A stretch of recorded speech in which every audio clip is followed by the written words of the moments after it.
Salut les amis! Hello! Alors Julie, tu m'as extrêmement déçu. Parce que je pensais que la péniche était partie à Rouen, ma ville de naissance. Et je me rends compte que en fait c'était du fake. Ouais, je l'ai laissé un peu rêver. J'avoue que j'ai vu que ça lui faisait son plus grand bonheur. En réalité, la péniche n'est pas du tout allée à Rouen. C'est la propriétaire juste avant nous qui était de Rouen, mais pas la péniche.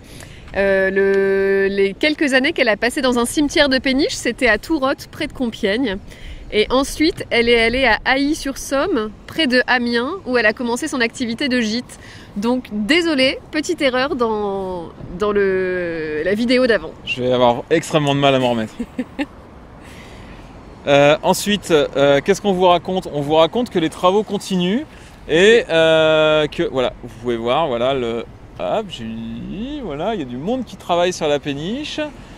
On va continuer, du coup, à vous raconter l'histoire de la péniche, comment elle est arrivée jusqu'ici et comment on en est là à faire des travaux à la citadelle. On s'était quitté la dernière fois, Julie, rappelle-moi. À l'arrivée au port fluvial, quasiment.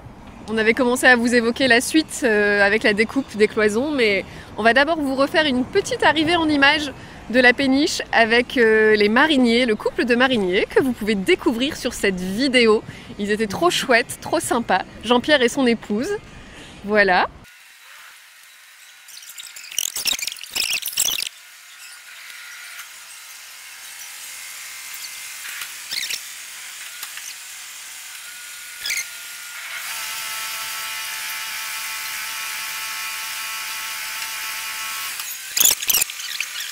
Voilà, et donc maintenant, ça y est, elle est au port fluvial et elle va subir les coups de ciseaux de chalumeau pour découper la paroi. Donc là, vous allez voir des photos de cette découpe.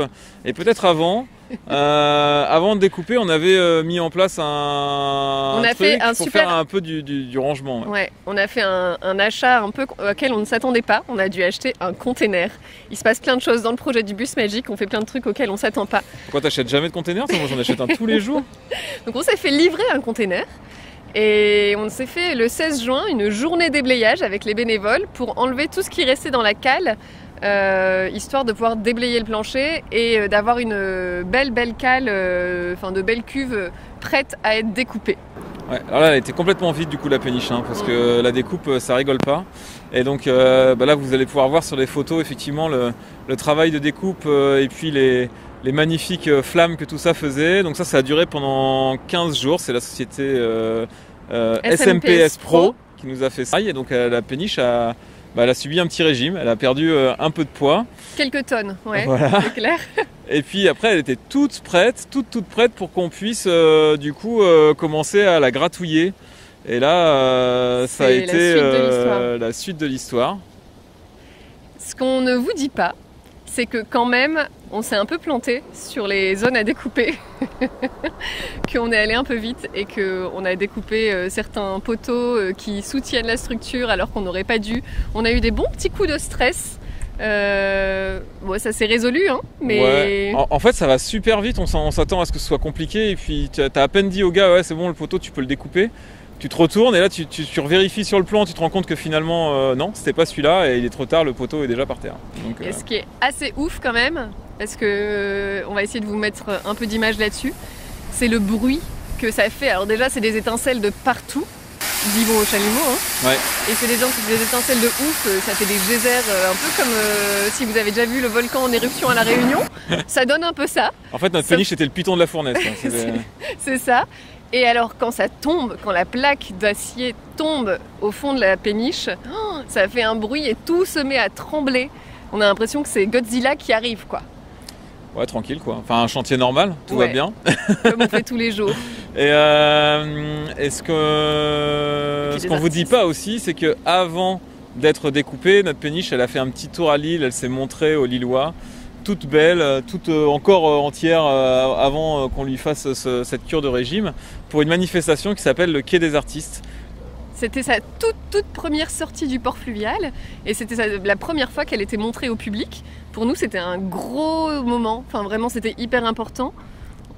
C'était une grosse émotion parce que déjà pour ma part j'étais pas encore monté sur la péniche pendant qu'elle naviguait. Il a fallu faire 1,5 km ou 2 km entre le port fluvial et le quai Jouot, là où elle était positionnée. Et donc là on a emmené la famille, les amis, et voilà, et c'était chouette, c'était une belle journée. C'est Bernard et son épouse qui nous ont navigué la péniche à l'aller et au retour. C'était un super moment. D'ailleurs, elle a failli pas démarrer. Ouais, du coup, grosse galère et grosse frayeur parce que la péniche ne démarrait plus la semaine avant le quai des artistes. On défilait à bord tous les mariniers de la région qu'on connaît. Alors Ronald on a commencé avec lui, qui s'est ouvert la joue et s'est cassé les lunettes en essayant de réparer le moteur. Bernard est venu ensuite, s'est cassé lui-même les lunettes et s'est fait un bel œil au beurre noir. Et ensuite Freddy, qui n'a pas réussi à réparer le moteur. Ça a démarré super bien cette affaire, hein. La veille du quai des artistes, la veille d'une manifestation où la péniche était la star du moment, quoi. Le gros coup de stress. Donc avec Freddy, on a passé 3 jours dans la salle des machines sans succès. Et enfin, notre sauveur, Dany, un mécanicien de Lille qui bosse aussi sur des péniches, est passé après une journée de travail et en une demi-heure, il nous a réglé le truc. Tranquille. Et voilà, nickel.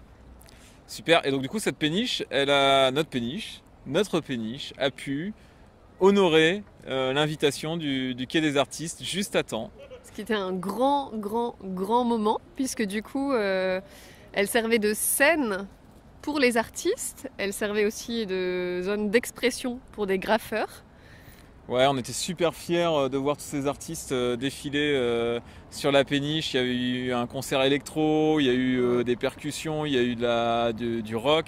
Et les graffeurs étaient là, super contents d'avoir un nouvel objet à graffer. D'ailleurs, si vous venez vous balader à la citadelle, vous pourrez voir encore sur la coque de la péniche les restes de cette belle journée qu'on compte conserver. Et il y avait une superbe ambiance aussi avec les Lillois. C'était vraiment une journée ultra festive et pour nous, grande émotion en fait de cette première sortie. Ouais, c'était vraiment super. Elle est repartie tard dans la journée. Ouais, voilà. Et puis le retour, Julie en a profité aussi pour inviter des bénévoles. Voilà. Et ensuite, elle est donc retournée au port fluvial pour la suite des opérations. Mais ça, c'est une autre histoire. Eh bien, on vous souhaite à tous un super je sais pas quoi et à très vite. Bisous. Bisous, ciao, salut. bye.